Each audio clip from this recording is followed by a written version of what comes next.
ومن شر حاسد اذا حسد، اور پناہ میں آتا ہوں حاسد کے شر سے جب بھی وہ حسد کرے۔ اس کو نا حسد بھی ایک بڑی خطرناک بیماری ہے کہ باقاعدہ اس صورت میں اس کو شامل کیا گیا کہ حاسدوں کے حسد سے پناہ مانگا کرو۔ تم نہیں جانتے تمہارے حاسد کون کون ہیں، اور حاسد انسان بھی ہو سکتے ہیں، جن بھی ہو سکتے ہیں۔ حسد ایک شر ہے، تو اس شر سے مستقل اللہ تعالیٰ کی پناہ طلب کرو۔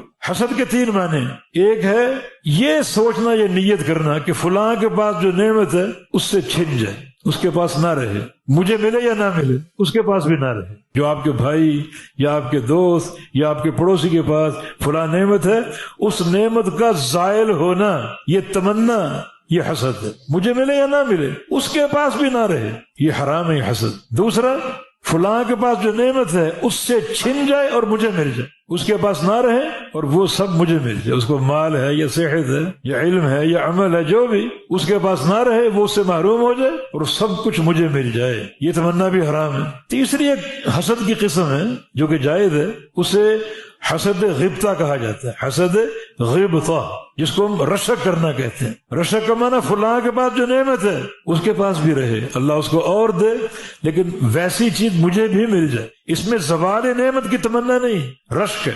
رشک آتا ہے کہ فلاں کے پاس حسن ہے یا مال ہے یا صحت ہے تو اللہ تعالیٰ اس کو اور دے، لیکن مجھے بھی اسی طرح مل جائے، مال مل جائے، صحت مل جائے، علم مل جائے، تو اس نعمت کے حصول کی تمنا ہو اس طرح کہ اس سے زوال کی تمنا نہ ہو، چھن جانے کی تمنا نہ ہو، یہ جائز ہے۔